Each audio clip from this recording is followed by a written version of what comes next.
반갑습니다. 오늘은 어제 진승 오광의 난, 그 다음에 거록대전까지 했었는데 초안전쟁을 또 읽어보도록 하겠습니다. 초안전쟁 많이 했었고요. 전개 했었고 진시황 했었고 진승 오광의 난 했고 그 다음에 폐왕 항우에 여기까지 했죠. 거록대전까지 했죠. 장안의 군대를 격파하면서 지는 멸망의 기로에 놓이게 된다.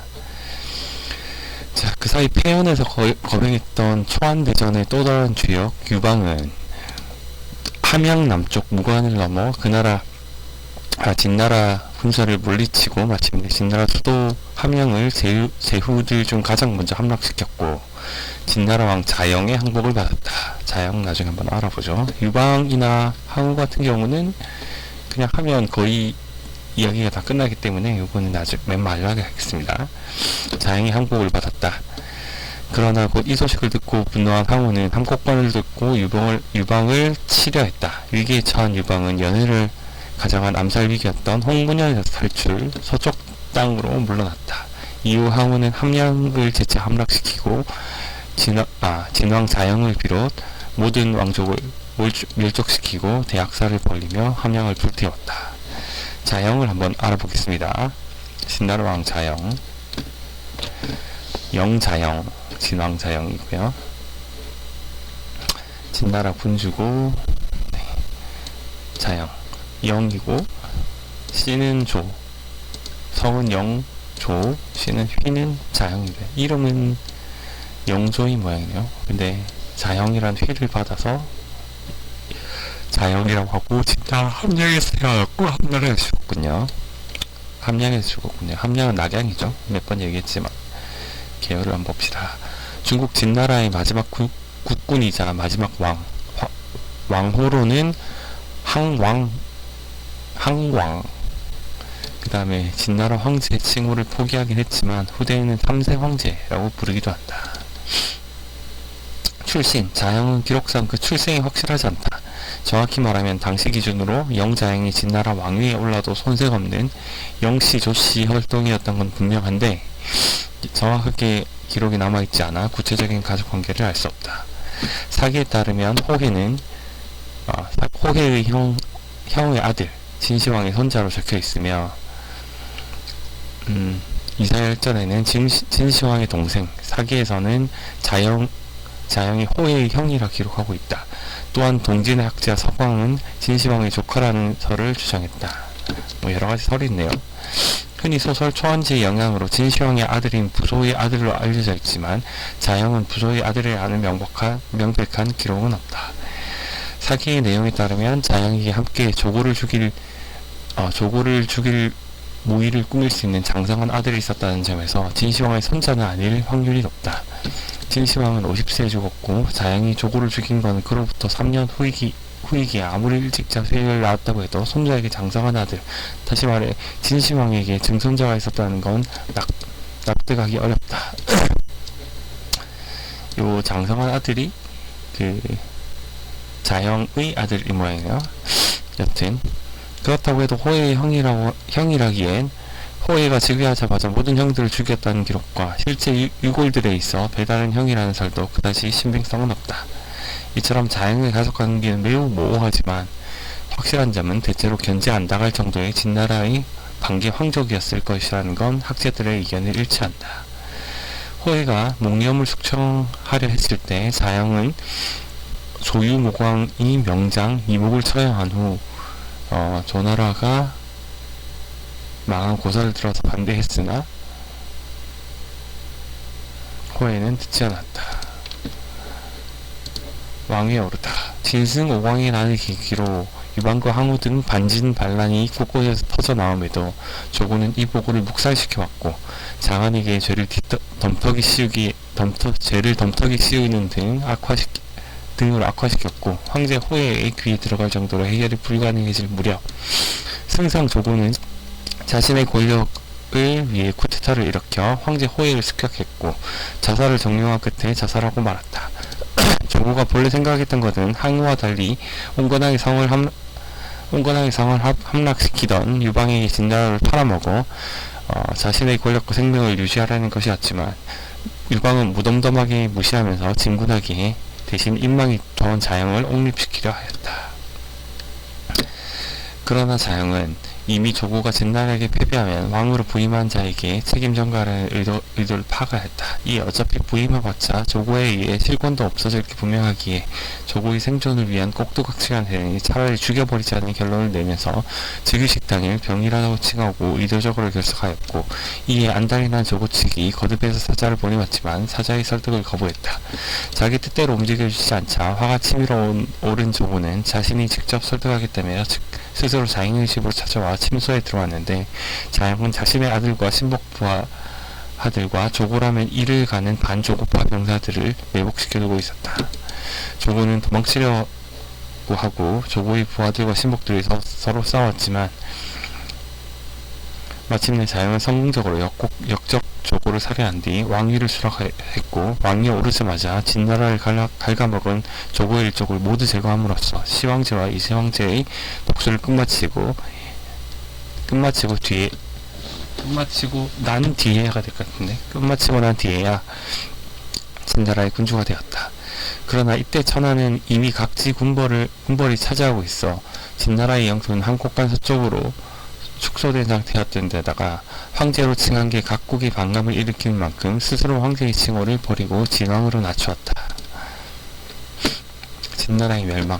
진왕이 되는 자영은 반란군의 현황을 들으면서 재빨리 관문들의 병력을 충원하며 대비를 하였다. 하지만 진나라는 희대에 가진 조고가 벌인 폐악실로 유능한 충신들은 모두 죽거나 사라졌으며, 진나라의 군의 유일한 희망이었던 장안과 사마원 동해는 조고 때문에 초나라에 투항하면서 명장조차 사라진 진나라 군은 재기불능의 상태였을 정도로 멸망은 기정사실이었다. 그 정도로 심각했으니 겨우 조고와 그 일가를 숙청해 죽인 정도로는 회복할 수 없을 정도로 악화되어 버린 상태였다. 비록 유방의 군대는 함양의 코앞까지 다가와 있었고 자영은 장수들에게 몇 차례 맞서 싸우도록 했지만 자영의 자질이 엄청나게 뛰어난 것도 아니고 하다못해 옆에 제대로 된 보좌가 있었던 것도 아니기에 유방과 장량에게 농락당하면서 속수무책으로 패배하고 말았다. 결국 자영은 신하들로부터 그나마 온화한 유방에게 항복하는 것이 그나마 나을 것이라며 입을 모으자 대세는 기울었다는 것을 실감하고 장례식을 상징하는 백마를 이끄는 흰 마차, 흰 소복을 입고 목에는 전국 옥새를 걸고서 유방에게 항복하게 되는데, 즉위한 지 45일 만의 일이었다. 중국을 통일하고 처음으로 황제 자리에 올랐던 시황제의 후계자가 집에서 갈굼받던 촌동네 백수의 건달이었던 유방에게 무릎을 꿇은 것이다. 유방은 항복을 받아들이고 자연과 그 일족의 안전을 보장했지만 문제는 뒤늦게 한명에 입성한 항우의 막강한 군대의 힘으로 유방이 일단 저자세로 나오며 관중의 정권을 얻게 된 항우는 유방에게 자영을 넘기라는 이야기를 듣는다. 자영이 간다는 것은 사실상 항우가 죽이겠다는 의미였고, 자신이 여기서 도망치거나 저항하면 함양에 있는 백성들은 물론 자신을 보호해준 유방에게 피해를 끼치는 것이기에 세념하고 항우의 진영에 가서 항우에게 저자세로 사죄를 했지만, 항우는 진시황이 각국을 멸망시킨 죄 등을 물어서 죄 없는 진왕 자영에게 책임을 물은 뒤 뒤집어 씌우고 차명을 했다.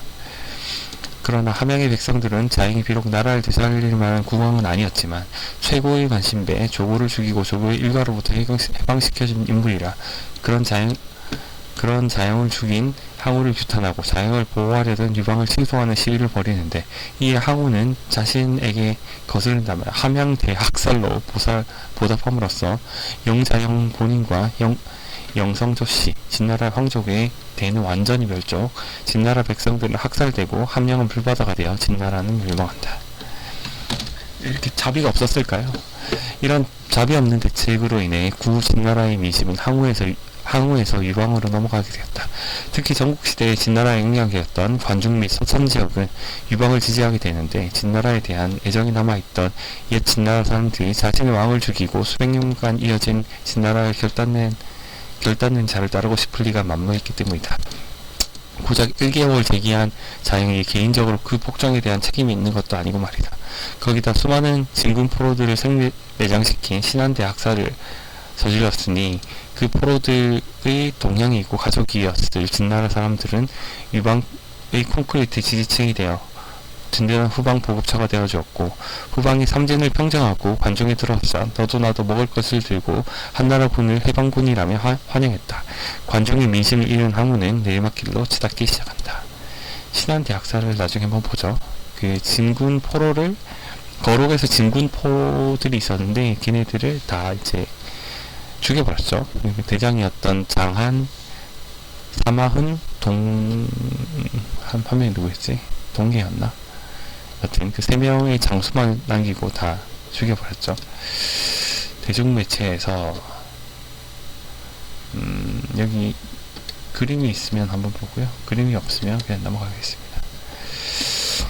신안대학살 한번 다시 볼게요. 신안대학살. 중국의 학살이고 항우, 진나라의 몰락과 장안의 항복, 사망 플레이그. 시작은 신안대학살이었으나 끝은 함양대학살이라. 이렇게 되네요. 초나라군의 잔혹성과 그 원인. 기원전 207년 음력 11월 중국 허난성 로양이 낙양이었고 함양이었던 걸로 기억해요. 신안현에서 항우가 자행한 대규모 포로 학살, 신안의 개인이라고도 한다. 문헌상 무려 20만이나 되는 비무장 포로들이 야밤에 저항도 못해보고 습격으로 파묻혔다. 이 학살로 인해 초안전쟁의 결말이 정해졌다고 볼 수 있을 정도의 실책으로 장평대전 당시 진나라의 백기가 자행한 학살과 함께 고대 중국에서 전쟁 포로에게 저지른 전대미문의 학살 사례로 뽑힌다. 게다가 뒤에서 언급되겠지만 학살은 신안의 진나라군에 한해서만 자행된 것도 아니었다. 진나라의 몰락과 장안의 항복, 이건 한번 봤죠. 춘추시대와 전국시대를 거쳐 끝없는 시간 동안 분열을 거듭하던 중국은 마침내 진나라 시황제의 손으로 통일되었다. 그러나 진나라, 이거 했나? 했었던 것 같네요, 이거는.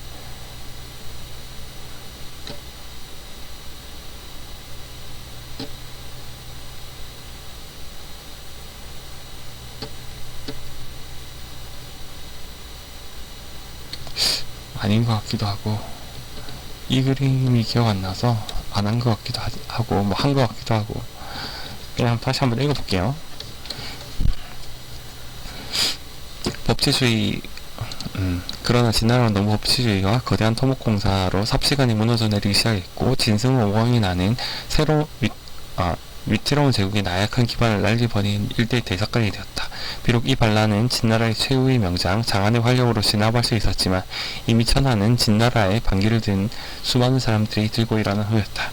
그러한 여러 인물 중에서 유력한 인물은 단연 항량이었다. 진나라에게 멸망한 최후의 명장 항현의 아들이었던 항량은 이러한 혼란을 틈타 기반을 쌓아 초나라를 다시 부활시켰으며 초회왕을 옹립하여 망국의 한을 갚았다.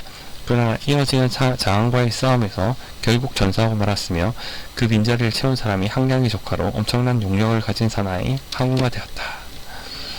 송이를 살해하고 군권을 모조리 소나기에 진 결국 항우는 북상을 감행 조나라 구원전에 참여하였다. 당시 장안은 수하의 장수 왕리를 파견하여 조나라를 압박하던 참이었는데 항우는 이 거록대전에는 실로 초인과 같은 용력을 떨쳐 전투를 승리를 이끌었다. 이로 인해 장초 멸망 이후 여러 제후들에게 가해졌던 장안의 엄청난 압력은 삽시간에 거치게 되었다. 일이 이렇게 돼서 난감한 지경에 처해진 건 장안이었다. 장안은 극원에 진을 치고 항우와 대치 상태를 이루었으나 형세가 그리 좋지 않아 퇴각하거나 하다못해 추가 보급이라도 원했지만 당시 황제였던 무능한 군주 호에는 이를 허락하지 않았고 오히려 장안을 여러 번 꾸짖기만 하였다. 조고의 사탕발림으로 인해 장안은 여전히 승승장구하는 줄 알고 있었던 호에에게 퇴각이나 추가 보급 같은 이야기는 매우 뜬금없었던 것. 답답한 장안은 현재의 상황을 전달하기 위해 부하인 사마원을 보내 일의 자처지종을 알리고자 노력하였다. 하지만 이미 진나라의 수도 함양은 사악한 간신 조고가 장악한 지 오래였는데 조고는 각지에서 벌어지는 난리가 호에의 귀에 들어가는 일을 막고 그저 호에가 먹고 놀며 즐기는 일에만 정신이 팔리게 하였다. 그래야 부재중인 황제를 대신해 자신이 정권을 누릴 수 있었기 때문. 만약 장안이 승리할 경우 이세 황제가 자신을 쫓아내고 장안을 그 자리에 앉힐까봐 했던 데다 이미 이방의 무관이 시작까지 다가온 상황이라 조고는 진나라에 가망이 없다고 여기고 있어서 장안이 항복한 다음 달에 자기 손으로 호의를 죽이고 진나라를 유방에게 팔아치운 후 조나라로 떠나가고자 할 정도였으니 장안에겐 더 이상 용부가 없었던 것이다. 사마은은 함양에 도착하여 3일간 기다렸으나 답변이 없자 불안감을 느끼고 곧바로 도망쳤는데 일부러 길을 다른 곳으로 돌아서 도망쳤다. 실제로 조고는 사마은을 잡으려 했으나 결국 잡지 못했다. 구살생으로 사마은은 장안에게 충고했다. 조고가 조정안에서 정사를 독단하고 있어 그 밑에 있는 신하들이 할 수 있는 일은 하나도 없습니다. 우리가 방군과 싸워 이긴다면 조고는 우리의 공을 시기할 것이고 이기지 못한다면 그 책임으로 죽음을 피하지 못할 것입니다. 원컨대 장군께서는 이 점을 깊이 생각하십시오. 한편 조나라의 진여 역시 장안에게 항복을 권유하였다. 진나라의 명장 백기는 남정하여 언과 영을 함락시켜 초나라의 동쪽으로 내쫓았으며 북정하여 장평에서 조나라의 대장 조과를 죽이고 그 군사 40만을 구덩이에 묻었어. 성을 공격하면 반드시 함락시키고 땅을 공격하면 반드시 점령하였으나 결국은 진왕의 노여움을 사게 되었어. 몽염 장군이 되어 북쪽의 용인들을 몰아내고 유중의 수천 리 땅을 넓혀 불세출의 큰 공을 세웠으나 그 역시 앙주 땅에서 참수되었어. 그 이유는 진나라에서 공을 세운 사람이 너무 많아 그들에게 봉지를 내릴 수 없었기 때문에 벽을 이용하여 주사를 했기 때문이에요. 장군이 진나라의 대장이 된 지 3년 동안 수하의 군사 수십만을 잃었으나 제후들이 서로 규합하여 그 군사들은 날이 갈수록 규모가 커지고 있어. 오랫동안 이세의 눈과 귀를 막으며 아첨을 일삼았으나 나라의 정세가 위급하게 되어 이세 황제로부터 추살될 것을 두려워하고 있는 조고는 장군이 오랫동안 안전만을 고려하여 수비로 일관한 것에 대한 책임을 물어 추살을 하고 다른 사람을 보내 장군을 대신하여 이세로부터 화를 면하려 하고 있어.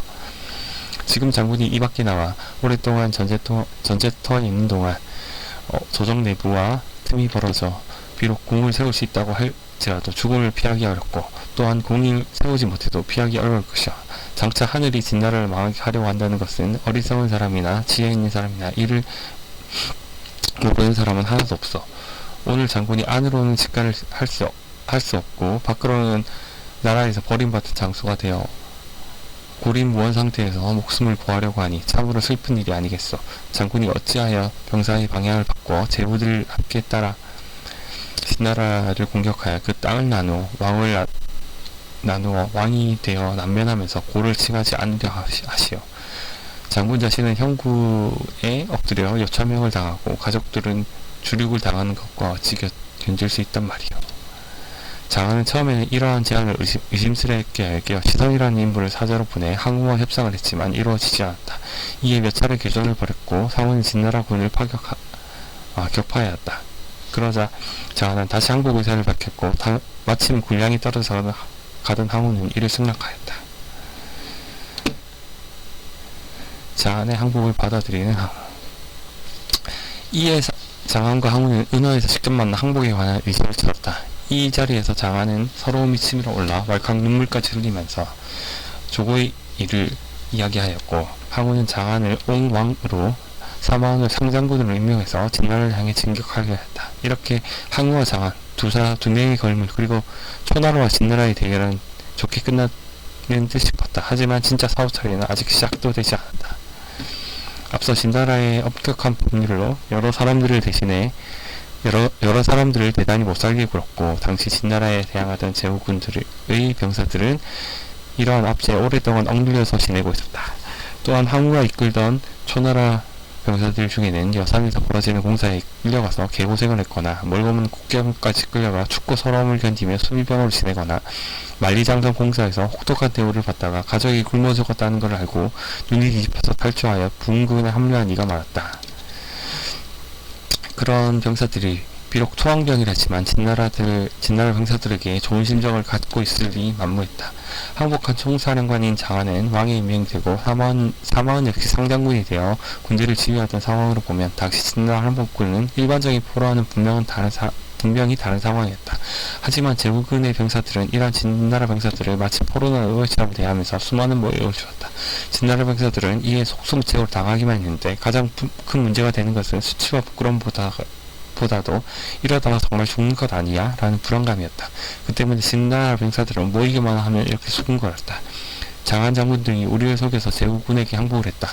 오늘 우리가 진고를 파하고 관중으로 들어갈 수 있다면 다행스러운 일이겠지만 그렇지 못하고 싸움에서 이기지 못한다면 제후들이 우리들을 그들의 노예로 삼아 동쪽으로 데려갈 것이다. 그렇게 되면 우리들의 부모 처자는 진나라로부터 모두 죽임을 당하고 갈 것이다. 이거 진퇴양난이에요. 진나라 군사들의 경우는 이겨도 죽고 저도 죽고 진퇴양난이군요.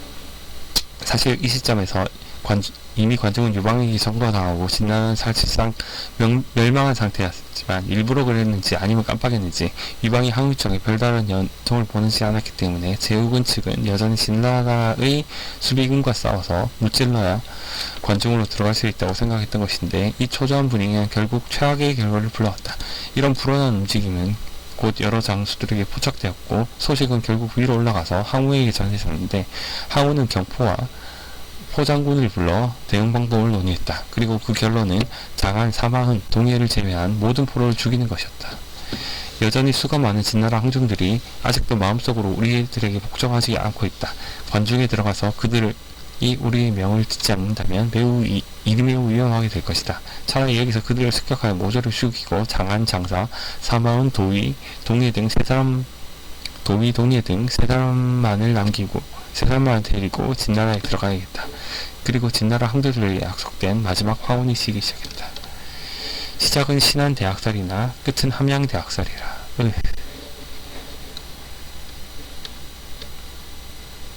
죽이고 묻어버렸다는 거군요. 결국. 그래서 초건 야밤에 진나라의 병졸들을 습격하여 20여만에 달하는 사람들을 신안성 남쪽에 묻어버렸다. 항우가 군사를 이끌고 서쪽으로 진군하다가 신안에 당도하자 경포를 시켜 깊은 밤을 이용하여 진나라 군족 20만 명을 습격하고 묻어버렸다. 20만 진나라 포로들은 모조리 깊은 밤에 경포에게 습격당해 신안성 남쪽에 묻혔다. 전환시대 역사서인 사마천의 사기에는 이 일을 간략하게 그런 일이 있었지 정도로 언급하고 넘어가는지라 자세한 정황은 나오지 않았는데 경포열전에서의 기록을 보면 항우의 명령을 받고 직접 일을 시행한 사람은 경포로 보인다. 항우 본기 경포열전에서는 야밤을 틈타 기습적으로 일을 저지른 것으로 묘사되었다. 사마천의 사기에서는 정평대전의 학살을 비롯해 대학살을 두루뭉술하게 넘기는 경우가 많은데 별로 중요하게 여기지 않았던 때문인지 곡필인지 너무 잔혹해서 쓰지 않은 것인지 알 수 없다. 학살당하는 진나라고. 당시 학살의 이유에 대해 항우 본인의 언급은 복종하지 않는다였지만 이미 그 이전의 대치 상황부터 군량이 부족하다는 언급이 나오는 것으로 보아 군량 문제가 큰 것 같다. 이미 거록대전 때 송이가 진나라와의 싸움을 한 달이나 지체했고 항우의 거록대전 당시 배수진을 치는 과정에서 군량을 대부분 없애버렸다. 또한 항우의 숙부인 항량을 살해한 진나라의 군대 책임자 또한 장안이었기에 그의 목숨만 보전해주는 대신 그의 수족에나 다름없는 20만 명을 몰살하는 것으로 복수국을 저질렀다. 항량을 살해해서 복수했다. 이런 논란도 있군요. 항우는 송이를 죽이고 상장군 자리를 빼앗은 거기 때문에 초나라에서도 제대로 시운을 할 리가 없었다. 거기다 초이제가 관중을 가장 먼저 함락시킨 자를 관중으로 삼겠다는 약속을 했기 때문에 유방이 앞서 나간 상황에서 시간이 없었다. 그렇지 않으면 주의 성을 빼서 식량을 빼앗거나 오창을 차지해서 그곳의 곡식을 먹으면서 가는 방법도 있었다. 그렇다고 좋은 선택이라고 보기에도 어려운 게 유방은 적지 있는 함량에 들어가면서 약법 3장을 약속한 것만으로도 관중에서 지지를 얻었으며 포로가 된 진나라의 병사들은 본래 아방궁에서 채찍을 맞아가며 공사한 인부들에다 진나라에 징용당한 육국 출신도 많았다. 위에서 말한 것처럼 병사들의 불만을 설득해서 함량 공격에 앞장설 수도 있었고 감당이 안 된다면 그냥 포로들을 풀어줘서 고향에 돌려보낸다는 방법도 있기 때문에 다만 분량이 부족한 상황에서 포로를 대량으로 받아들인다는 것이 모순이므로 처음부터 계획된 매신극이었을 가능성도 있다. 그렇다면 장안은 더더욱 비참해진다. 대학살 이후 항우는 서쪽으로 전진했고 잠시 유방의 군대와 대치하는 홍문년이라는 해프닝을 겪었다. 그로부터 며칠 뒤 함양에 입성했고 진나라를 영자연과 백성들을 처형한 함양 대학살로 멸망시켰다. 이와 같은 초나라의 이와 같은 초나라였던 이미 같은 초나라였던 유방에게 앞서 항복했던 진왕 영자형은 시황제, 이대왕제, 조국가 저지른 많은 일들을 뒤집어쓰고 시해되었으며 아방궁에서도 불을 질렀는데 불은 3개월이 지나서야 꺼졌다. 항우는 아방궁에 있던 온갖 보물과 여자들을 거두어들이고 다시 동쪽으로 물러났는데 이 행동에 대해 항우의 신하인 한생이 충고했다. 관중은 험산과 큰 강을 의지할 수 있고 땅은 비옥하여 평화의 도성으로 삼을만 합니다. 그러나 이미 진나라의 궁전은 항우가 다 태워먹은 후라 하명은 허업을 하게 되어 있었고 그저 고향으로 돌아가고 싶은 항우는 이렇게 대답했다. 부귀하게 되어 고향으로 돌아가지 않는다면 비단 옷을 입고 밤중을 걷는 것과 같을 것이다. 금의 야행. 그러자 한생은 어이가 없어 이렇게 비웃고 말았다. 사람들이 초나라에 대해서는 말하기를 쓴 원숭이와 같다. 관을 쓰는 원숭이와 같다고 하던데 그 말이 하나도 틀리지 않는구나. 명불허전. 초인목후이관. 이 말을 듣고 황후는 화가 치밀어 한생을 가마솥에 삶아 죽여버리고 기어코 동쪽으로 물러나고 말았다. 팽성은 삼국지 서주에 해당하는 곳으로 삼국지에서도 허구한 날 공격받고 털리기 일쑤였던 것에도 알 수 있듯이 평화로운 시대라면 뭘까 전란의 시대에서 군벌이 본거지로 삼기에는 부적합한 곳이다. 사방팔박이 탁 트인 평야라서 도시가 성장하기엔 좋지만 전쟁에서 방어하기가 어렵기 때문 규모가 큰 평야성일수록 방어는 더더욱 어려워진다. 소환쟁피 당시 허구한 날 한나라 쪽에서 항우의 본거지에다 공격이 날아온 것은 우연이 아니다. 이후에도 유방이 비슷하게 공격받기 쉬운 낙양의 자리를 잡으려다 좀 더 안정적인 장안의 자리를 잡았다. 장안은 함국관 안쪽에 있죠. 낙양은 그 밖에 있고요. 그래서 좀 그런가 봅니다. 함양을 불태운 항우라는 일러스트입니다. 초나라 군의 잔혹성과 그 원인. 여기서 밀리고 보아야 할 점은 이 대학살이 일어나는 와중에서도 항우의 학살은 안 된다라며 말리는 측근들이 한 명도 없었다는 것이다. 금의 환영이라는 고사 상황가 나온 것도 고사마저 진나라인을 학살하지 말라는 뜻으로 나온 고사마저 진나라인을 학살하지 말라는 뜻으로 항우에게 한 조언이 아니다. 진나라인을 실컷 학살하고 나서 폐허가 된 함량을 버리고 떠난 항우를 만류하면서 나온 고사사화다. 물론 항우가 중국사에서 손꼽을 만한 잔혹한 학살자이긴 하나 항우의 측근들, 심지어 머리가 그나마 잘 돌아간다는 평을 들었던 범증마저 신한 대학살과 그 이후의 함량에서의 학살을 제지하지 않았다. 이렇게 항우가 별다른 내부의 잡음 없이 순조롭게 신한 대학살, 함량 입성 이후에 학살이 가능했던 것은 당시 항우의 측근들과 휘하의 병사들에게 진나라에게 당한 만큼 갚아주자는 심리가 있었기 때문에 가능했다고 볼 수 있다. 전국시대 당시 진나라의 학살도 항우의 학살 못지않게 잔혹하였는데 항우와 달리 전략적 목표를 달성했다는 평을 드는 백기마저 후대인 하한에게 백기론이라는 저서에서 비난을 받았을 정도다. 저서의 내용은 이렇게 학살을 하면 도대체 앞으로 누가 항복을 하냐, 진나라의 통일을 하고도 빠르게 망한 이유가 여기 있다라는 내용으로 이는 항우가 제나라 정벌 때 들었던 말과 정확히 똑같다. 이러한 평과 사기의 기록을 미루어 보아 당시 항우와 그를 따랐던 자들이 신나라의 가진 복수심은 상상을 초월했으리라는 추측이 가능하다. 물론 그렇다고 항우의 신한 대학살이 당시에도 통쾌한 복수만으로 여겨진 것은 절대 아니었다. 유방을 비롯한 항우와 조금 거리를 둔 자들은 이 학살에 경악하여 항우를 극렬히 비판했다. 게다가 상술했듯이 신한 대학살에서 진나라만 학살한 것도 아니었고 시간이 흘러 초안전쟁이 본격적으로 시작되어 그나마 복수의 대상으로 여겨진 진나라가 아닌 다른 국가의 포로와 민간인들에게도 학살로 일관한 항우는 완전히 민심을 잃어버려 전쟁에서 패배하고 자결한다. 하지만 여기서 주목해야 할 점은 적어도 항우의 곁에 있던 측근들과 휘하의 초나라 병사들은 진나라인을 학살하는 것에 아무 거리낌이 없었다는 것이다. 당시 진나라와 다른 나라에 엄청난 원한을 사고 있었음을 보여주는 부분이라 할 수 있다. 영향 어쩌고저쩌고는 넘어가고요. 보통 항우의 학살을 이야기하면 진나라 군 20만을 학살한 이야기를 주로 언급한다. 가장 많은 사람이 학살됐고 명분도 가장 없었던 것이 이 학살임은 이론의 여지가 없다. 오죽하면 한신이 나중에 이걸 거론하면서 항우와의 대결에서 승리를 확신했겠는가.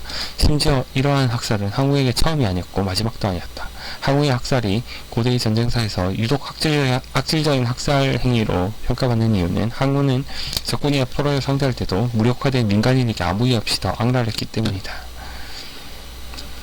특히 항우는 신원대 학살 이외에도 이미 학살 전력이 여러 번 있었다.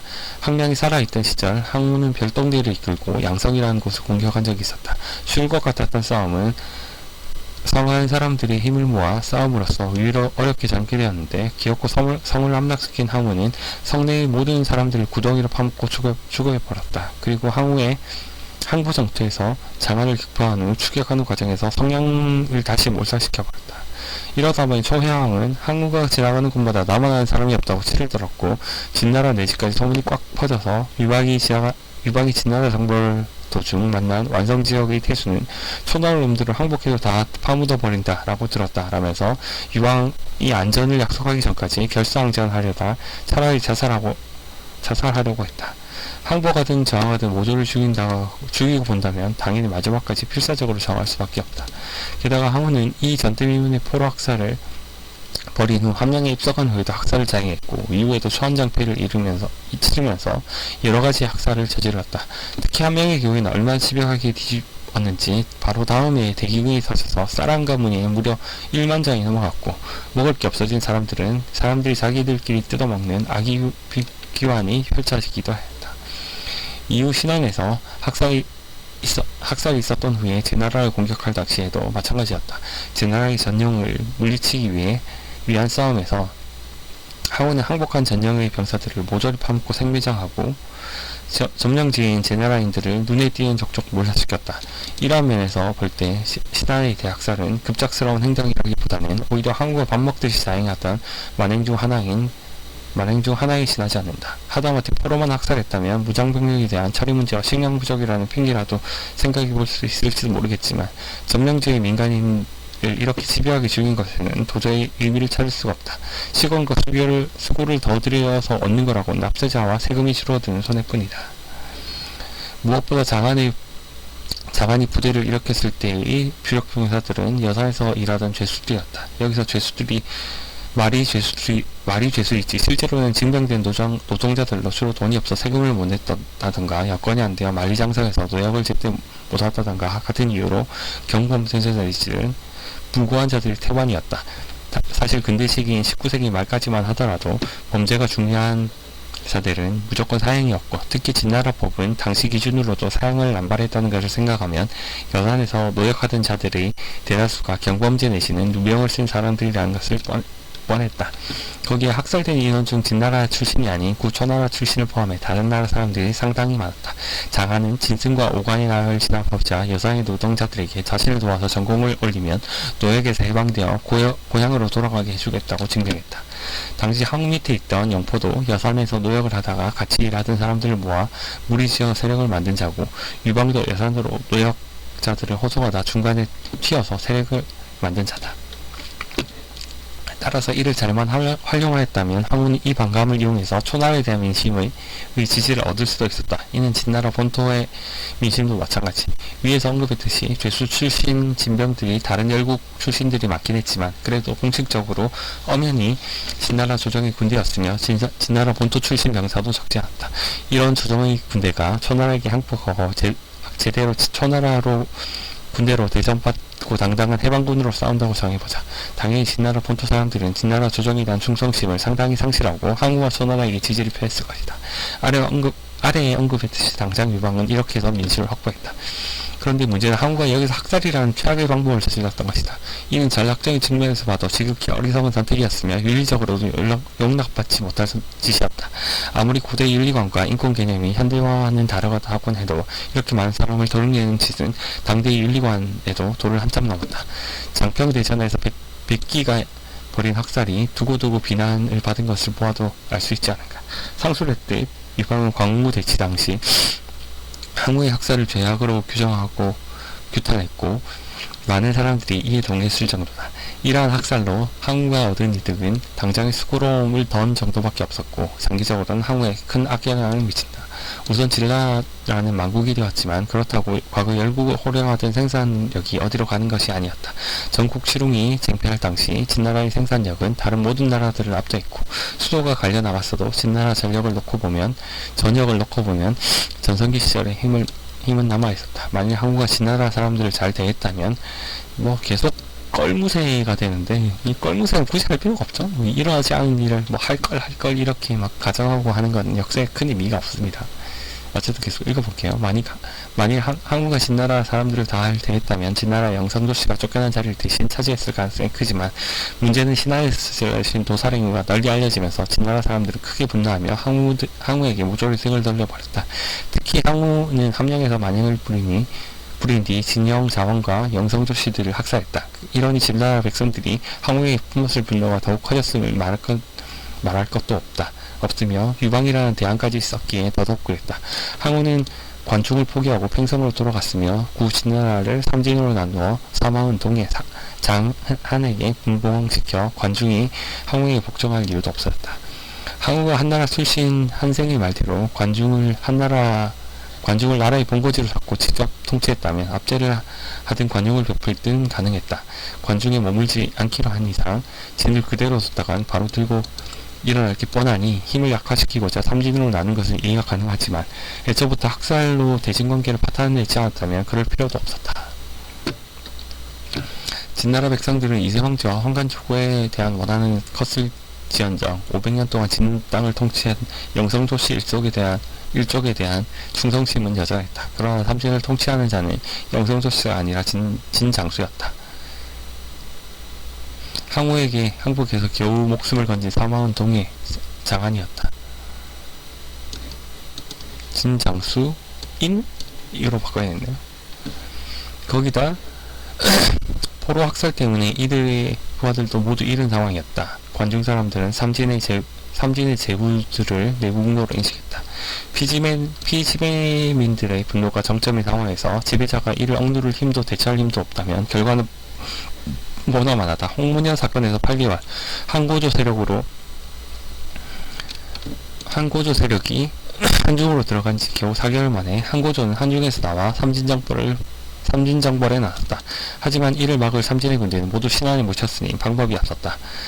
그나마 저항한 게 장안이었지만 그를 따르고자 하는 병사가 없으니 결국 제대로 싸우지도 못하고 죽을 수밖에 없었다. 제나라에서의 학살도 마찬가지였다. 항우는 제나라와의 전쟁에서 포로들을 생매장하고 힘없는 부녀자와 노약자들을 모조리 묶고 포로를 만들어버리고 많은 고을에서 학살을 자행하였는데 제나라 사람들은 항우에게 겁먹은 게 아니라 오히려 더 크게 초에게 반기를 들면서 결상전하고 전행이 수만의 군사를 일으켰다. 결국 항우가 제나라에서 시간을 잡아먹는 사이 한고조가 팽성을 털어버렸고 팽성대전에서 한군을 격파해 길을 꺾고 성을 되찾아 일단 피해를 최소화하였으나 한군이 전투 때마다 무수히 죽어나가도 얼마 후 새로이 편성된 한군이 항우를 죽이려 다시 쳐들어오는 일이 반복된 끝에 결국 항우는 모든 병력을 잃고 비참한 최후를 맞을 수밖에 없었다.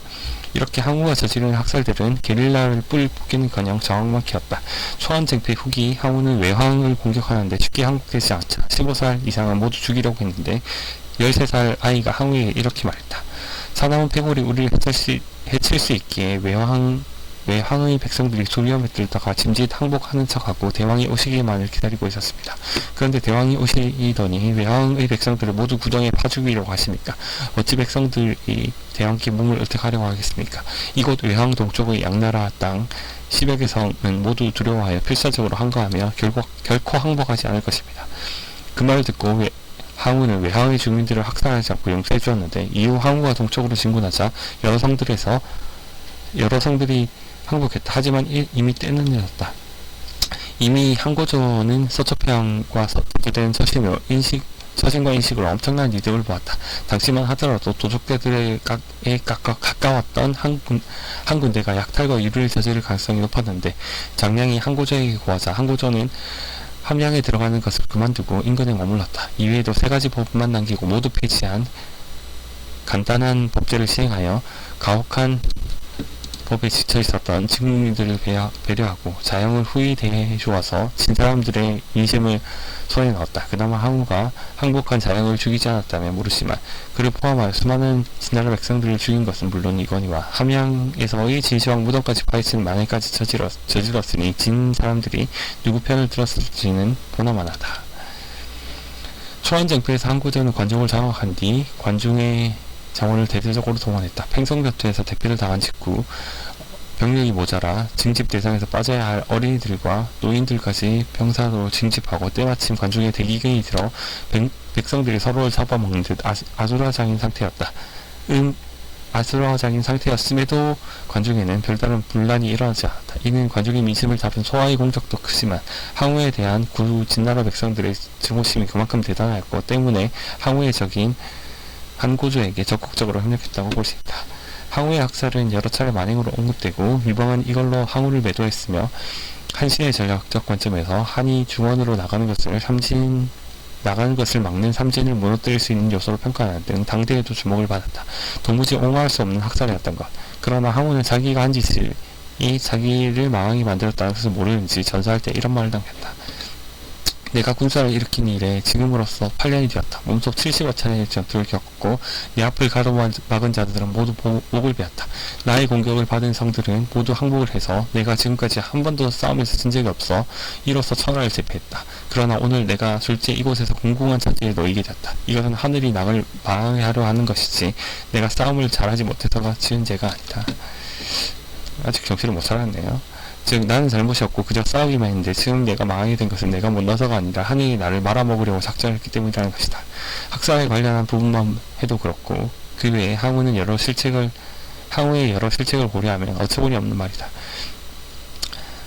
최후의 순간까지 자기가 뭘 잘못했는지 전혀 이해도 못했던 것이다. 항우가 패망함은 너무나 당연한 일이다. 사마천을 비롯한 후대의 역사가들은 항우의 인식에 대해 이러한 평을 남겼다.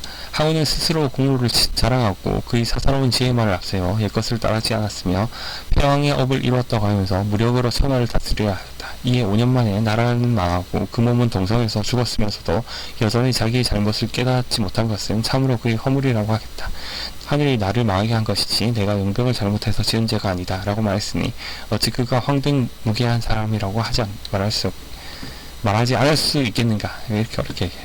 황당무계한 사람이다 이렇게 하면 되는데 어떤 사람이 나에게 묻기를 초가 해야에서 패하여 바야흐로 죽게 되었는데 말하기를 하느라 라고 하였다니 믿겠습니까? 하였다. 이에 대답하였다. 하는 여러가지 정책을 다하였고 여러 정책은 여러 명의 힘을 다하게 하였지만 초는 여러 정책을 싫어하고 스스로 그 자신의 힘을 다하게 하였던 것이요. 다른 사람을 다하게 하는 사람은 이기고 스스로 다하게 하는 사람은 지는 것이요. 그러니 하늘이 무슨 까닭이겠소. 매체에서는 뭐 나온다고 합니다.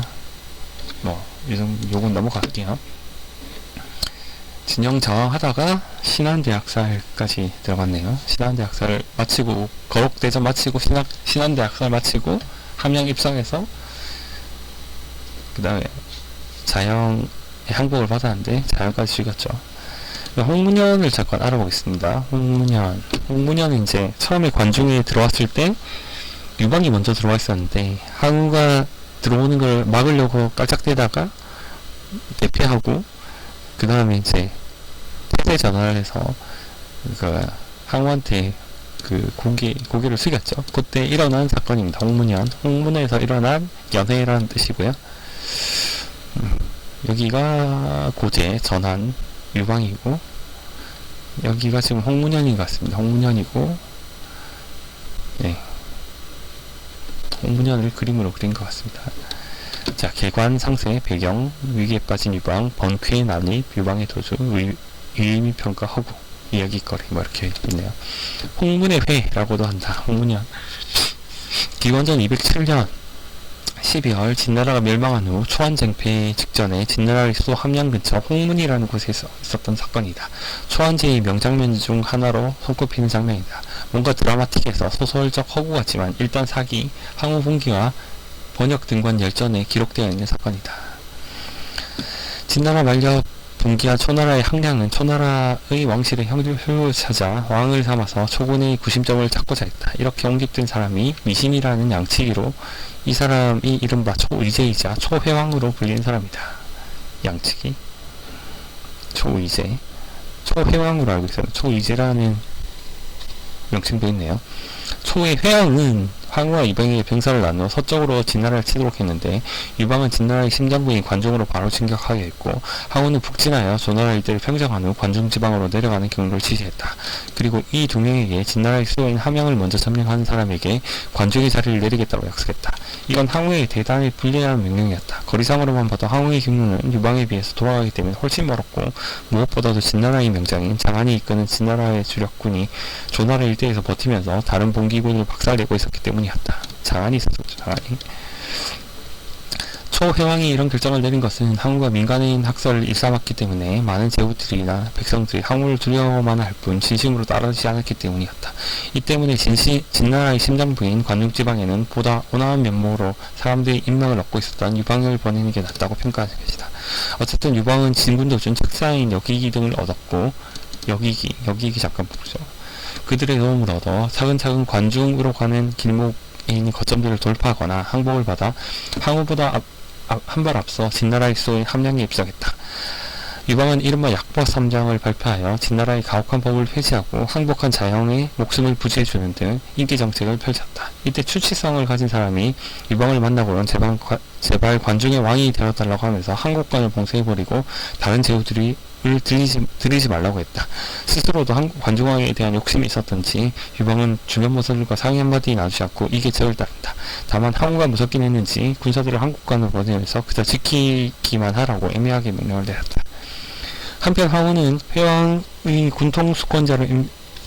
회왕이 군통수권자로 임명한 상관 송리를 살해해 구원군의 지휘권을 탈취한 후 거록에서 장안의 주력군을 박살내는 등 이게 거록전쟁이죠.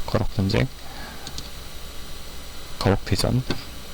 여러 곳에서 전투를 벌인 후에야 관중으로 향할 수 있었는데 항복관이 열리지 않는 것에 대해 처음엔 진나라 군대가 버티는 것이겠거니 하고 생각했던 황후는 유방이 먼저 함양에 입성했다는 소식을 듣자 경로하여 순식간에 항복관을 돌파하고 함양 근교에 진을 쳤다. 이때 유방의 좌마사인 조무상이라는 사람이 황후에게 몰래 사람을 보내 폐공이 관중왕이 되고 자영을 제상으로 임명하여 보물을 모조리 속차지하고 있습니다.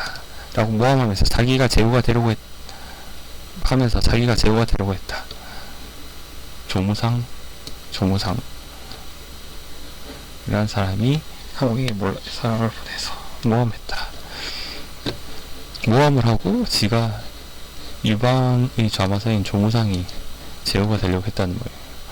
꿍꿍이는 뻔히 보였던 것 같지만 황후의 책사인 범증이 황후에게 유방은 보통 사람이 아니니 이번 기회에 없애버려야 한다 하고 진언했고 황후도 유방을 죽일 기회만을 벼르고 있었다.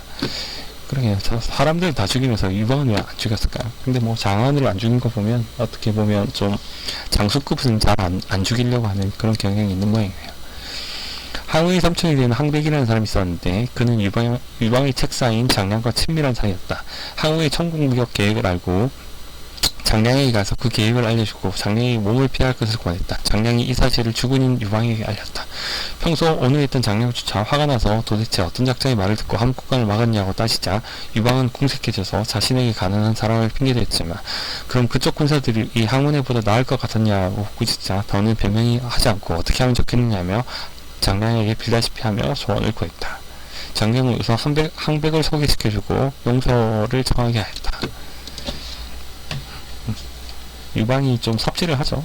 아무튼 난 황후 장군이 오시기만을 기다리고 있을 뿐이지 삭사로운 마음은 털 끝도 없었어.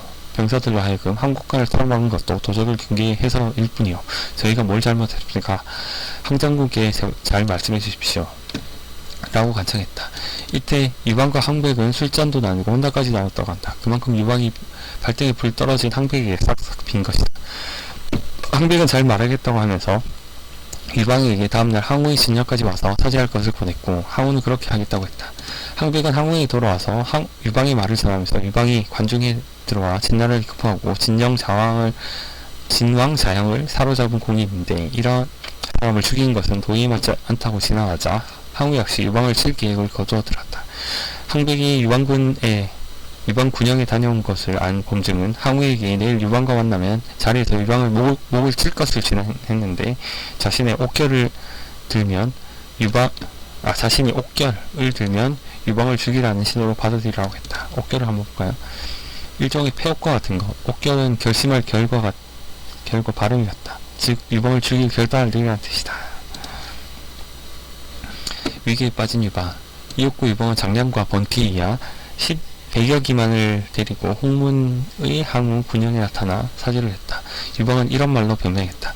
저는 장군과 힘을 합쳐 진을 공격했습니다. 장군께서는 하북에서 싸우고 전 하남에서 싸웠습니다. 그러나 제가 먼저 한국관에 들어와 진을 격파하고 여기서 장군과 다시 만날 줄은 몰랐습니다. 지금 소인배의 말 때문에 장군과 제 사이에 틈이 생겼습니다. 항우는 이 변명을 받아들였고 친절하게 유방의 자사마 조무상이라는 자가 말한 것이라고까지 이야기했다. 이것은 패공의 자사마인 조무상이 말한 것이요. 그렇지 않았다면 내가 무엇 때문에 이렇게 했겠어. 분위기는 일단 잘 풀리고 술자리가 열렸다. 항우와 항백은 동쪽을 보고 앉았고 범증은 남쪽, 유방은 북쪽, 장량은 서쪽을 향해 앉아있었다. 연회가 한창 진행되고 항우도 기분 좋게 술을 마시고 있었는데 범증이 3번이나 항우를 향해 어깨를 들어 유방을 죽이자는 신호를 했으나 항우는 모두 무시했다. 계획이 틀어질 것을 염려한 범증은 밖으로 나와 항우의 적재인 항장이라는 사람에게 군왕께서 모질지 못하시니 아무래도 직접 행동을 해야 할 듯했다. 그대가 들어가 패공에 술잔을 올리고 술잔이 비면 건물을 추며 흥을 돋구겠다고 한 뒤 즉시 패공을 베어버리도록 하여라 라는 지시를 했다. 항장은 곧장 연회장 안으로 들어가 유방에 술을 올리고 이거는 왜 이랬을까요? 그냥 들어가자마자 베면 안 되나? 건물을 추면서 왜 뱄지? 그냥 칼을 들고 연회장 안으로 항장이 들어가면서 바로 베어버리면 그냥 끝났을 것을. 이런 술자리에 따로 즐길 만한 것이 없으니 제가 건물을 쳐서 흥을 돋궈볼까 합니다. 라며 항우에게 청하자 항우는 이를 허락했다. 건무의 의도를 바로 눈치챈 항백이 건무는 원래 둘이서 추워야 제맛이죠 라고 외치며 끼어들어 항장이 유방에게 접근하는 적적 막아세웠기 때문에 항장은 유방을 죽이지 못하고 있었다. 그러나 연로한 항백이 체력이 먼저 소진되었으므로 유방은 생명이 바람 앞의 등불과 같았다. 번쾌인 아니. 분위기가 유방에게 극히 위태로움을 눈치챈 장량은 급히 군문으로 들어갔고 번쾌를 불러 사정이 급하니 당장 들어가서 패공을 구하라 라고 말했다. 번쾌는 내가 안에 들어가서 패공과 생사를 같이 하겠다며 칼과 방패를 들고 연회장 안으로 들어섰다. 물론 유병들이 저지했지만 번쾌는 방패로 냅다 이를 밀쳐버리고 난입해 항우를 쏘아보았다. 항우 번개에 의하면 번쾌가 들어서니 머리카락이 곤두서고 눈꼬리는 찢어져 있었으며 천하의 항우도 그 모습에 대경실색하여 검을 잡고 몸을 일으켰다고 한다. 넌 뭐냐? 라고 묻자 장량이 번쾌를 소개했다. 소개는 어떻게 했죠? 장량이 소개해주지 않고 번쾌가 스스로 항장군께서 장수는 안 들으시니 춥고 배고파서 들어왔어 라고 쳤다는 설도 있다. 번쾌 배고프다. 번쾌도 먹을 줄 안다.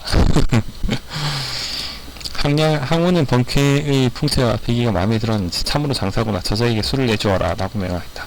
항우의 명령에 따라 내려진 커다란 술잔을 단숨에 들이키고 번쾌를 본 항우는 돼지다리 고기를 내렸는데 이것도 넙죽 받아 먹은 번쾌는 방패를 도마 삼아 고기를 그 자리에서 썰어 또는 아예 다리째로 손에 들고서 마구 먹었다.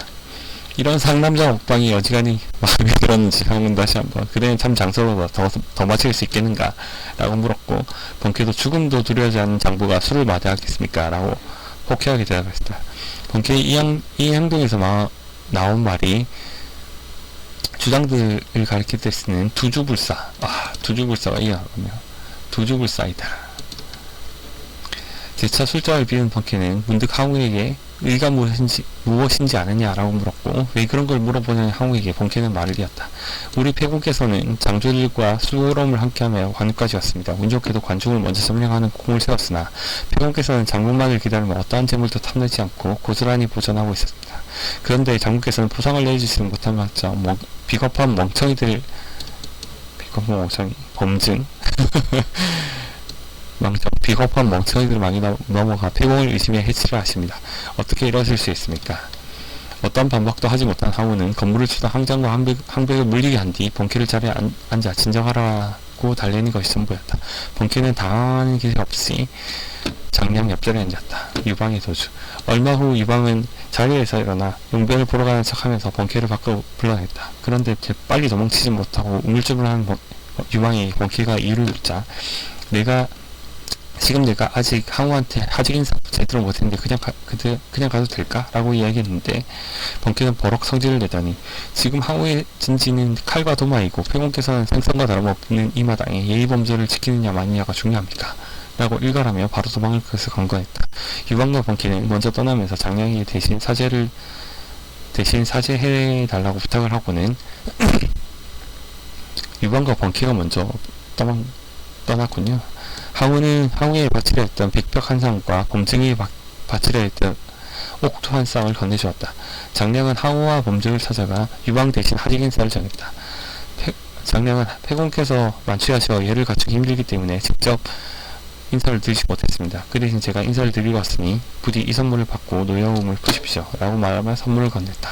항우가 유방을 걱정하는 척 말을 건네자 장량은 폐공은 낮이나 밤이나 장군의 위험을 두려워하십니다. 지금 이미 돌아갔을 것입니다.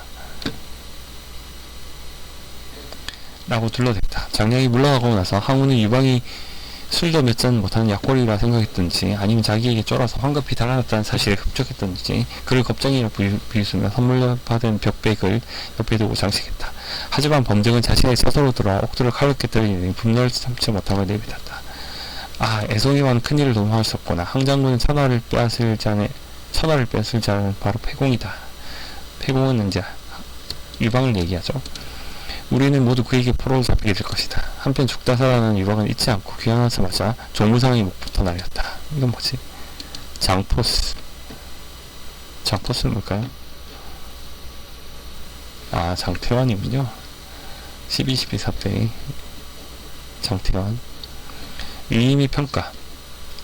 홍문현에는 이의가 둘이 있다. 첫 번째 의의는 위기에 빠진 유방이 간신히 살아나온 사건이었다라는 점이다.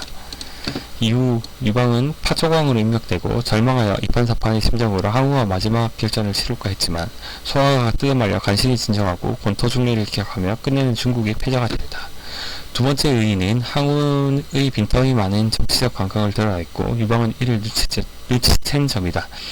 유방의 목에 칼을 끝까지 다 겨눈 상태에서 죽이지 않고 보내준 항우의 변덕과 어리석음도 크지만 홍문열 사건 자체에서부터 항우의 터무니없는 횡포의 결과였다. 당시 항우는 제후왕도 아니었고 송이를 죽여 하극상을 저지른 데다가 독단적으로 다른 제후에게 책임을 물으려고 하는 행위 자체가 큰 문제였다. 초회왕에게 보고도 올리지 않고 일방적으로 유방에 자기를 거역한 책임을 묻겠다며 관중을 기습한 행동에는 아무런 명분을 찾을 수 없다. 그냥 자기 기분이 나쁘다고 저질러 놓고 본 것이다. 반면 유방에게는 초회왕의 명을 받들어 함량을 점령했고 그것을 다스리기 위해 주동하고 군을 배치했다는 명분이 있었다. 항우와 범증이 당초 계획도 그냥 트집 잡아서 술자리에 끌고 나와 담가버린다는 것이었는데 이 과정에서 공식적이거나 정당한 설치 없이 공식적이거나 정당한 절차는 눈씻고도 찾아볼 수 없었다. 즉 항우가 유방을 공격하려던 사적 제재였고 연회를 열어 유병을 죽이려는 것은 암살이었다. 당시 항우가 아무도 대적할 수 없는 최강의 군웅이었기에 아무도 반박할 수 없었지만 상황이 조금만 달랐다면 온갖 제후들의 비난을 피하기 어려웠을 것이다. 항우도 이 점을 알았는지 번쾌가 면사에 대놓고 팩폭 면박을 주자 대꾸마저 하지 못했다. 광부산에서도 유방이 홍문현의 일을 지적하며 항우를 욕했다. 이후 진나라 멸망전의 명목상 제1공물사인 유방을 박대함으로써 이후 분봉에도 영향을 주었다고 생각하면 그 문제가 더욱 도드라진다. 그나마 이렇게 욕먹을 짓을 전부 해서라도 유방을 없앴으면 잠깐의 실리는 분명 얻었을 것이다. 이러니 저러니 해도 유방은 분명히 항우의 강력한 라이벌이었고 이후 초원전쟁 역시 유방을 중심으로 움직였기 때문이다. 유방이 없는 중국 대륙에서 항우의 반기로 쓰였을 제후왕은 제나라의 정광 정도가 점쳐질 뿐 대다수는 팽성전투 한 번에 바로 항우에게 붙었을 정도로 비굴하게 짝이 없는 인물들이었다. 장기적으로는 유방 포지션을 그대로 따라갔을 제후가 나타났을 게 분명하지만 그건 유방을 죽이지 않았어도 일어났을 일이었고 단기적으로는 한나라와 제나라의 양면전쟁이 아닌 제나라와의 1대1 구도로 흘러갔을 따라 아무리 제나라와 팽월이 날고 기어도 항우를 이겨내지 못했을 가능성이 컸다. 그런데 항우는 유방을 놓아주면서 먹을 수 있는 욕을 다 먹고 실리도 이런 것이다. 1,000원을 투자해서 100원의 이득이라도 건졌어야 되는데 그 100원조차 내다버린 기억이었다. 허구. 중국 인민대학 석좌 교수인 한차오치는 홍문열을 허구라 주장한다. 그 이유로는 다음과 같다. 항우가 대군 40만 명을 가지고 있었다곤 하나 유방은 수성하는 입장인데다 10만 명을 가지고 있었다.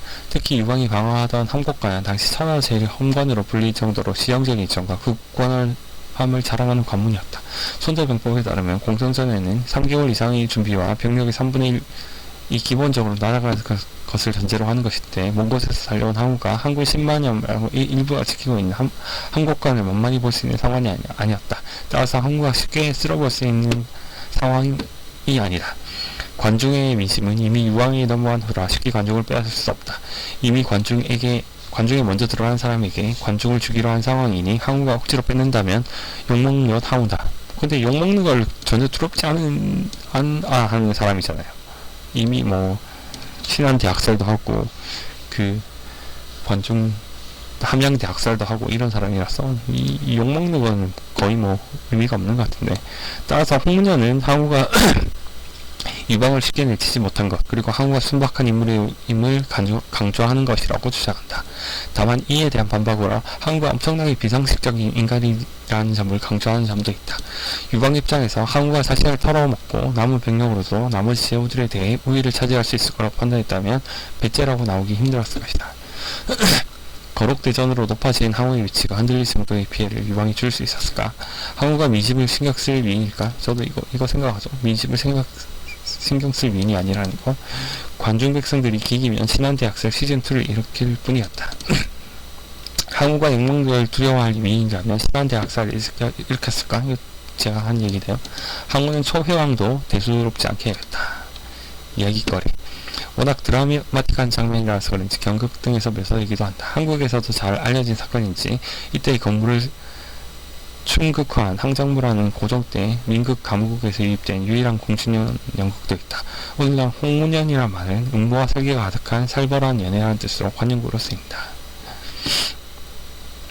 중국에서는 홍문연이라는 단어가 특정 상황을 지칭하는 권용 문구로 고정되었는데 대표적인 예가 삼국지연이다.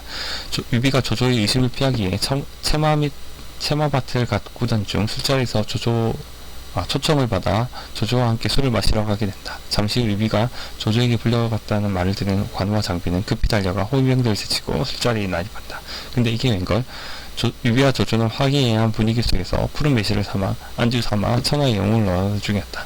놀란 조조가 어쩐 일이냐고 묻자 관우는 칼춤이라도 추어 술자리에 흥을 돋우러 왔다며 둘러댄다. 하지만 이윽고 관우와 장비의 마음을 꿰뚫어본 조조는 형제의 의리가 암통하며 여기가 홍문의 연회장이 아닌데 어찌 항장과 항백이 필요하겠는가 라고 말했다. 관우와 장비가 그 말을 듣고 무스케하자 조조는 이 두 번쾌에게 술과 고기를 내리도록 하여라 라고 명했다. 훗날 유비와 유장의 회동 중에 방통이 위원에게 건물을 추계하여 유장을 척살하려 하는 장면이 있다. 유장 측에서도 장임이 위원의 상대를 맡아 그를 견제하며 함께 건물을 주었다. 이를 보고 이 이상하게 흘러가는 것을 눈치챈 유비가 도대체 무슨 짓들이여 이 자리가 홍문현인지 아닌가 당장 그만두게 라고 호통을 쳐 칼춤을 중지시켰다. 뛰어난 시대적 고증으로 호평을 받은 초안지에서는 영화적 각색이 들어왔다. 한나라 통일 후 역사를 기록하기 위해 홍문현의 일화를 듣고 소환은 당시 주변에서 항우의 군사가 깔려있을 텐데 본캐 혼자 이 군사들 전부를 듣고 연회살이까지 밀고 들어오는 것이 말이 되냐고 반문하면서 당시 유방을 몰래 지켜주는 사람이 있었음을 밝힌다. 범증과 항장이 짜고 유방을 건물로 추계를 하는 것까지는 동일하지만 당시 유방이 죽는 것을 원치 않았던 항우가 집극랑 한신을 시켜 항백이 유방을 보호하도록 언지를 주게끔 하였고 장량이 함께 밖에 나가 본캐를 데려오도록 시킨 것으로 정리된다. 즉 범증으로부터 유방을 지켜준 사람은 항우와 한신이었던 것이다. 드라마 삼국에서도 여시 어쩌고저쩌고 일본 삼국지에서 어쩌고저쩌고 정룡왕에서 어쩌고저쩌고 태조왕건 이하에서 궁예와 호족들이 모여있는 가운데 환상길이 건물을 치는 사이 유금필이 끼어들어 항장과 항백 포지션으로 오마주 되는데 잠시 겨루고 궁예에 말려가 도망된다. 홍문현이 벌어진 홍문은 오늘날 삼서상의 서안시 시안이군요. 임동현 동부. 이쪽으로 가면 홍문현에 일린 유적지를 꾸며놓고 당시에는 점을 재해놓고 있다.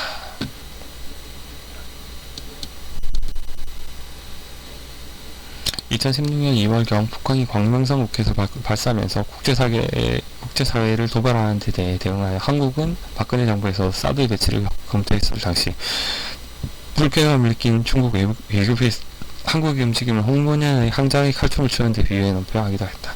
한국의 영토의 사드 배치를 둘러싼 정국이 진행되는 와중에 중국의 외교부장 왕이가 항장무검 의제폐공의 고사를 인용 미국을 항우해 한국을 항장해 그리고 중국을 유방에 비하하는 발언을 통해 한반도의 사드를 배치해 자국을 견제하려는 미국을 비판하면서 다시금 이 고사가 세간의 주목을 받게 되었다. 홍문현까지 했고요. 그 다음에 홍문현에 나왔던 번쾌까지만 보겠습니다. 번쾌는 아니에요. 번쾌 189년에 사망했고 한나라의 공신이군요. 무양무 번쾌. 어떻게 보면 삼국지라는 조조가 아닌데 장비 같은 역할인 것 같긴 한데 어떤 번쾌라는 인물에 대해서 알아보겠습니다. 개요, 행적, 거병이전, 반진전쟁, 초안전쟁, 통일 이후. 약간 요 2-3하고 2-4는 조금 빼고 해야 되지 않을까 싶은 생각이 드는데 약간 스포 느낌이 나기 때문에 시호는 무고 자기는 무양호 무양호까지 올랐다는 얘기고요. 성은 번, 이름은 쾌. 사숙은 풍읍해연, 낭중승상, 좌승상, 우승상, 상국. 이렇게 관직을 합니다. 중국 초안쟁택이 전한 한구제 시대 때의 군인, 유방이 최측근 무장으로 함께하며 그의 천성일에 공헌했다. 행적, 거병 이전. 출신은 계백정이었고 유방의 친구였다고 전하시는데 관성을 볼 줄 아는 여문이 그의 장래를 알아보고 그의 둘째 딸인 여수를 아내로 주었기 때문에 여문의 첫째 딸인 여치와 결혼한 유방과는 동서군요. 여문이 여태우이 장난 아닌데 여태우. 삼국지 연이 장비와 비슷한 포지션이지만 첨안 출신과 산적 두목과 같은 겉모습과는 달리 번쾌는 윗사람에 대한 예의가 바르고 아랫사람들을 잘 대우했다고 한다. 백정 시절부터 사람들을 잘 대우하여 그가 장군이 되었을 때도 옛 인연으로 따르던 사람이 많았다. 실제 역사에서 장비가 군자에게는 잘 되었지만 범인들에게는 가혹하게 되었고 관우가 아랫사람들에게는 잘 되었지만 사대부와 이 사람들은 업신여가 결국 사무로 이어진 것과는 상반돼. 다만 이러한 점 때문에 유방이 그를 견제했을 수도 있다. 견제된 모양이네요. 사실 그보다는 외적인 여씨의 힘을 줄이기 위한 견제였을 가능성이 더 높기도 하다. 반진전쟁. 유방이 거병하자 유방을 따라 패를 함락한 후 유방이 패공이 되자 사인이 되었고 사마이를 탕현 동쪽에서 물리치고 꼭대부의 자기를 부여받았다. 그 유방이 북향현에서 장안의 군사를 칠 때에도 공격할 때 가장 먼저 성에 올라 적군 23명을 죽여 열대부의 자기를 받았다. 또 성향현을 칠 때도 제일 먼저 성 위로 올라가 호유향을 함락시키고 삼천구수 이유를 무찔러 상관작을 받았고 동군수 등이 지키는 성부를 격파해 5대부가 되었다. 또한 계몽에서 조분의 군대를 격파하고 가장 먼저 성벽에 올라 경작을 받았다. 완능 공격에서 가장 먼저 성벽에 올라 후에 봉해지고 현성군 봉호를 받았다. 장사와 한원을 공격하고 남양수 의가 지키는 양성을 공격하고 완성에서는 가장 먼저 성벽에 올라 이 공격들로 공급이 더 늘어났다.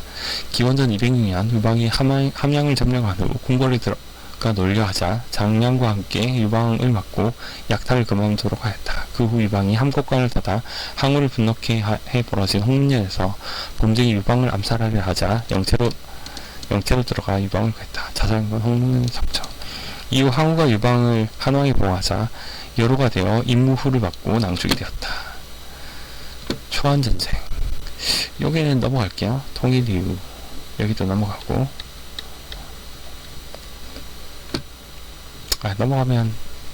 넘어가죠. 성격. 성품은 과묵하면서 타인에게 의지가 되어 거칠어 보이는 외모와 달리 믿음직하고 예와 의를 중시하는 협객 기질이 남달랐다고 전해진다. 또한 미천한 출신과는 다르게 언변에서 설득력이 있어 향락에 빠진 유방이나 홍면연 사이 항우가 반박하지 못했다. 후대의 사가들은 그를 평가할 때 백정에서 선비의 품격이 느껴진다고 칭찬하였다. 성품이 매우 강직하고 충직하기도 잘 알려져 있다. 더불어 가정적으로 자상한 남편이기도 했는데 범캐와 여수 사이는 여수는 사이가 매우 좋았다. 그래서 여수는 나중에 범캐를 앞서간 진평을 증명하여 그를 죽이고자 헛소문을 퍼뜨릴 정도였다. 식견과 무예 양쪽에서 출중했던 초반의 모습에 비해서 통일 후에는 반란을 일으킨 노관을 잡아오라고 했더니 그대로 놓아주거나 여수가 억하심정으로 진평을 필방하는 것을 방치하거나 흉노를 토벌하겠다며 조정을 선동하는 등 태도가 곧다기보다는 그냥 공사보를 못하는 모습을 수시로 보이기도 한다. 업적. 그의 대표적인 업적으로는 홍문연에서 죽음의 위기에 처했던 유방을 구해낸 것이 있다.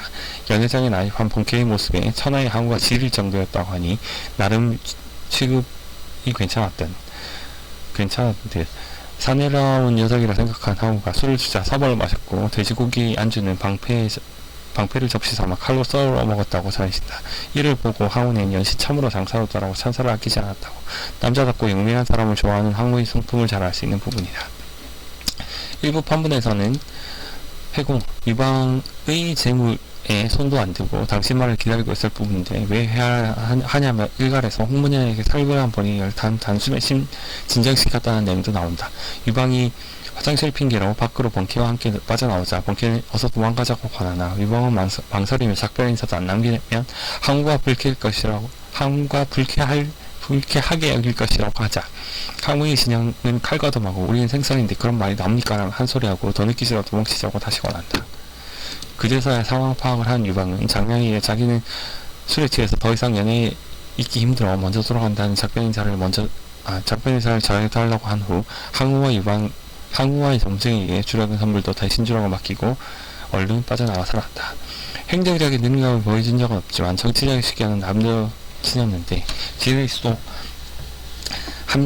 디니스도 함량을 점령한 유방이 쾌락에 빠지자 강경하게 경고해 유방이 한 수 접을 정도로 막역하고 신뢰하던 사이였다. 무장으로서도 뛰어나 훗날 한이 세워지고 왕항, 조리가 흉노를 등에 업고 공격해왔을 때 빼앗긴 땅을 회복한 것은 다름 아닌 번개였다. 거기다 따지고 보면 처음에 유방이 산속에 틀어박혀 숨어 살던 것을 조화조참의 부탁을 받고 데리러 간 인물도 번개였다. 여러모로 한 고조가 중국의 황제를 새롭게 서게 되는 걸로 따지면 이것저것 했다고 할 수는 있다.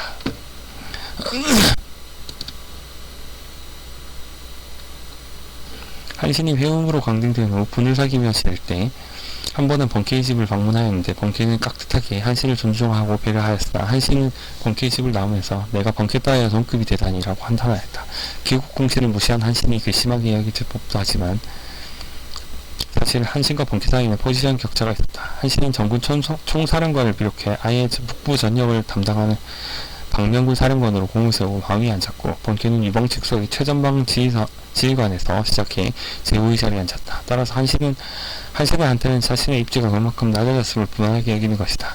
한편 다른 해석도 있는데 회음으로 강등당했을 때 신하들이 입을 모아 한신을 죽으려고 했던 것 때문에 한신이 삐딱해졌을 수도 있다.